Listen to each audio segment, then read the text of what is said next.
Selamat datang di Story Kauri. Ini adalah channel kedua artikel YouTube. Jangan lupa subscribe ya guys, dan tekan notifikasinya. Kisah pemuda kaya, anak bos besar, pemilik 73 perusahaan, yang menjadi cleaning service. Episode 381.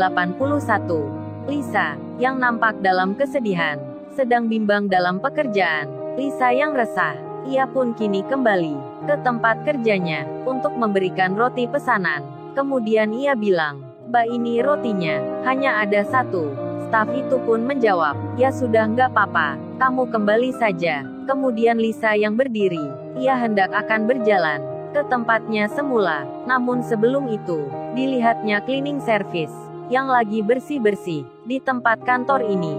Cleaning service itu di depannya sedang merunduk ke bawah, membelakangi dirinya. Saat Lisa hendak kembali, tiba-tiba saja cleaning service itu berdiri dan melihat ke belakangnya. Seketika itu juga, Lisa terkaget sekali, terkejut dirinya, sampai langsung bicara, "Loh, ini Tuan Muda kok di sini?" "Beneran nih Tuan Muda," Lisa menyebut berkali-kali. Wajahnya nampak terheran. Semua karyawan yang di situ langsung mendengarnya. Begitu pula Pak Freddy, yang melihatnya juga. Jadinya, semua pun terdiam, bertanya apa maksudnya. Cleaning service dipanggil Tuan Muda. Kenshin pun terkaget, wajahnya juga berubah. Kenshin jadi panik, melihat Lisa di sini, yang ada di depannya. Karena Lisa yang dekat, Kenshin langsung saja menginjak kakinya Lisa. Kenshin memberi tanda, kemudian ia bilang, "Maksudnya Mbak ini apa ya? Apa Mbaknya mengenal saya sebelumnya? Apa kita pernah bertemu?" Lisa lalu melihat ke bawahnya. Kakinya diinjak Tuan Muda. Karena mendapati itu, Lisa mengerti maksudnya, dan ia pun menjawab, "Oh maaf mas, saya salah. Saya salah memanggil masnya ini. Maaf, saya kebanyakan nonton drama. Soalnya masnya ini mirip dengan pemain filmnya." Dan semua yang mendengar itu langsung jadi mengerti.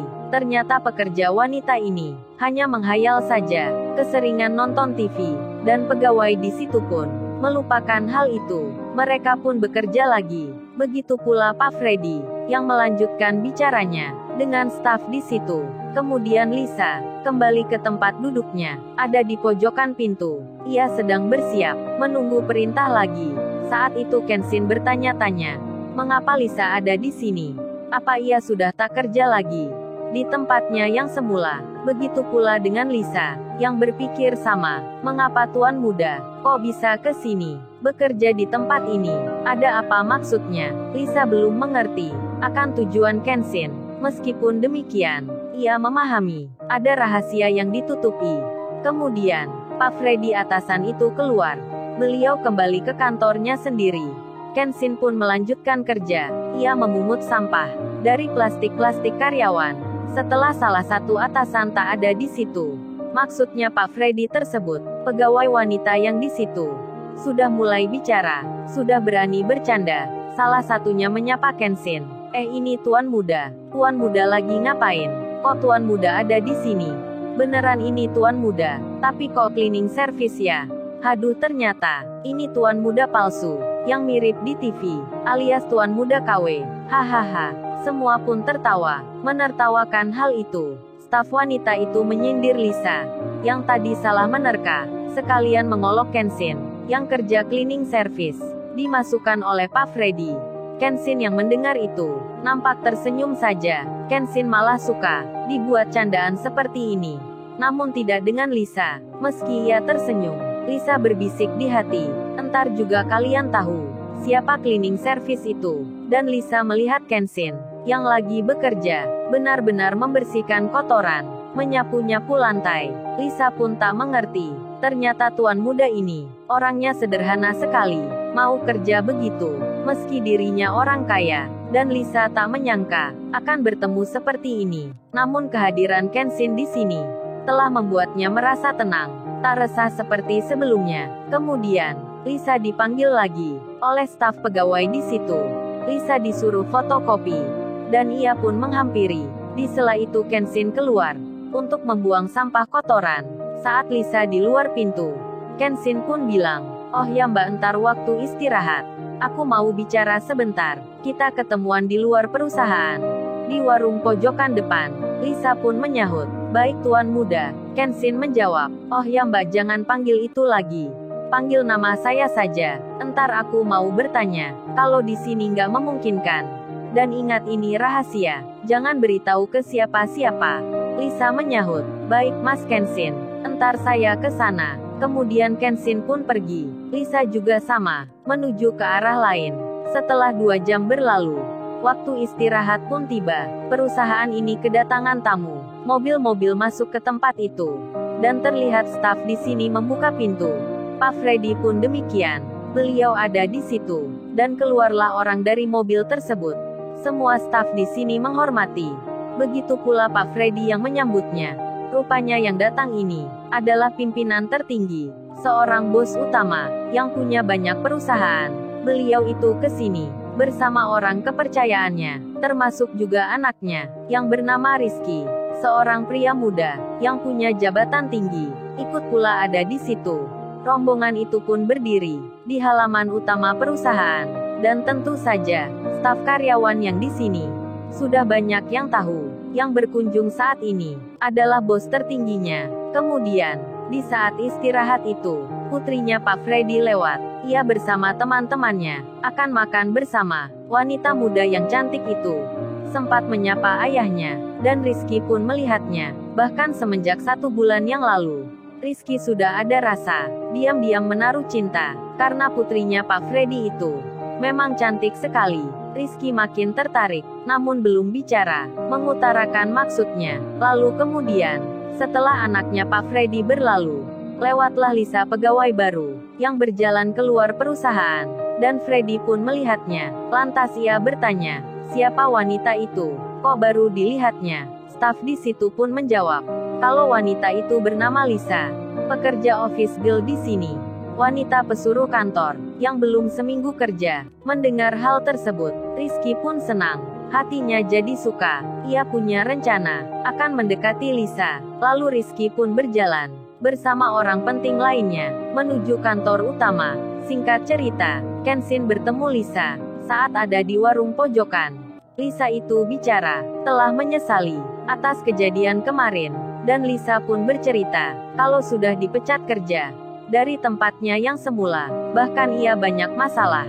Kenshin yang hendak bertanya, malah dicurhati Lisa. Hingga Kenshin jadi iba, merasa kasihan. Lalu Kenshin bilang, "Baiklah Mbak Lisa, saya bisa mengerti. Kalau gitu Mbak Lisa kerja saja seperti biasa.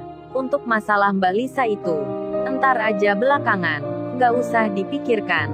Dan Kenshin berpesan agar Lisa merahasiakan ini. Kenshin pun tak menjelaskan tentang tujuannya itu. Kenshin hanya bilang agar Lisa memperhatikan sikapnya para pegawai yang kerja di tempat ini. Dan secara tidak langsung, Lisa itu diminta menilai baik dan tidaknya masing-masing orang. Lisa belum mengerti maksudnya, namun ia menuruti saja akan perintahnya Kenshin. Pertemuan itu pun selesai. Lisa bekerja kembali. Begitu halnya dengan Kenshin. Saat Lisa di tempat yang semula, ia yang masuk ke kantor itu. Lisa pun seperti biasa, bersiap menunggu perintah. Sedangkan Kenshin sendiri sedang mengelap kaca-kaca, membersihkan jendela. Di tengah hal itu, salah satu pegawai bilang, coba-coba lihat, ada tuan muda beneran ke sini. Itu kalian lihat keluar. Bukannya itu anaknya bos kita. Dan semua melihatnya, jadi terdiam seketika, karena yang disebut itu sudah masuk ke dalam. Lisa pun berdiri. Kenshin masih mengelap kaca, dan pegawai yang di situ semua menghormati. Lalu Rizky anaknya bos di sini tiba-tiba menjadi marah. Langsung saja ia berkata, "Hei lu pekerja kebersihan, kok lu masih diam saja? Kagak tahu kalau gua datang? Masih saja melanjutkan kerja? Apa buta mata lu? Gak menghormati atasan? Gua ini pimpinan tahu." Kenshin mendengarnya, lalu ia berucap, "Oh maaf Pak, saya belum tahu. Soalnya baru hari ini saya kerja, jadi belum mengenal bapaknya." Dan Rizky menjawab, "Lu panggil gua bapak segala. Emang gua ini sudah tua? Kalau panggil gua itu bos tahu. Mengerti kamu?" Kenshin menjawab, "Iya bos, saya mengerti." Kemudian Rizky itu bilang, Oh ya, saya mau minuman teh hangat. Ada yang bisa bikinkan? Pegawai di situ langsung menjawab. Oh itu tuan muda. Tuan muda tinggal menyuruh saja. Pekerja baru kita. Dia namanya Lisa. Dan Rizky pun melihat Lisa. Lalu ia bicara. Oh ya Lisa, bikin minuman untukku ya. Aku tunggu di sini.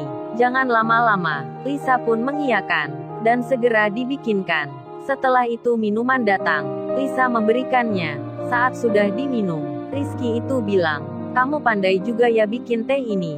Apa mau kerja di tempatku? Di kantorku jadi asisten. Daripada di sini disuruh pegawai biasa. Mending di kantorku saja. Ber-AC dan gajinya banyak. Gimana mau tidak? Lisa menjawabnya. Oh maaf tuan muda. Saya di sini saja. Saya lebih suka kerja biasa. Dan Rizky pun bicara. Ya sudah, mungkin kamu masih malu. Saya tunggu saja lain waktu. Kalau perlu apa-apa bilang saja ke gua. Rizky pun memegang tangannya Lisa. Lalu ia keluar. Dan pegawai di situ bilang. Hei Lisa, itu baru benar. Tuan muda yang asli. Bukan cleaning service kayak cowok ini. Yang lu sebut tuan muda. Jadi ngapain lu menolaknya? Sudah dapat kesempatan jadi asisten. Malah tak mau menerima. Lisa hanya tersenyum. Sedang Rizky kini masuk lagi ke kantor yang lain. Menggoda putrinya Pak Freddy, yang bernama Salsa Sabriana, cewek paling cantik di sini. Rupanya Rizky ini adalah cowok tipe mata keranjang, yang suka ganti-ganti perempuan, menggoda ke sana kemari. Dan saat ini Rizky nekat, karena merasa percaya diri. Rizky itu mendekati putrinya Pak Freddy, lalu ia bilang, "Mbak yang cantik ini, apa mau jadi pacarku?" Rizky sambil memegang tangannya wanita itu. Hingga putrinya Pak Freddy jadi tersinggung. Lalu ia menjawab, "Masnya yang sopan ya, jangan pegang-pegang saya, nggak sopan sekali Anda." Salsa Sabriana melepaskan dengan keras pegangan tangan Rizky. Rizky pun tersinggung. Sampai ia bilang, "Lu sombong sekali, pakai jual mahal segala. Ayah lu aja, jabatannya di bawah gua. Kalau mau gua pecat lu kerja. Itu mudah sekali. Ayahmu juga sama. Kalau lu macam-macam, ayahmu juga diberhentikan." Waduh, baru datang sudah bikin masalah. Rizky yang disebut tuan muda di sini, orangnya belagu sekali. Dan Sabriana pun marah. Ia ke kantor ayahnya untuk melaporkan hal itu. Lalu, bagaimana kisah selanjutnya? Subscribe channel ini untuk episode berikutnya. Terima kasih. Jangan lupa ya guys, untuk kelanjutan ceritanya ada di channel Story Kauri. Jangan lupa subscribe ya guys, dan tekan notifikasinya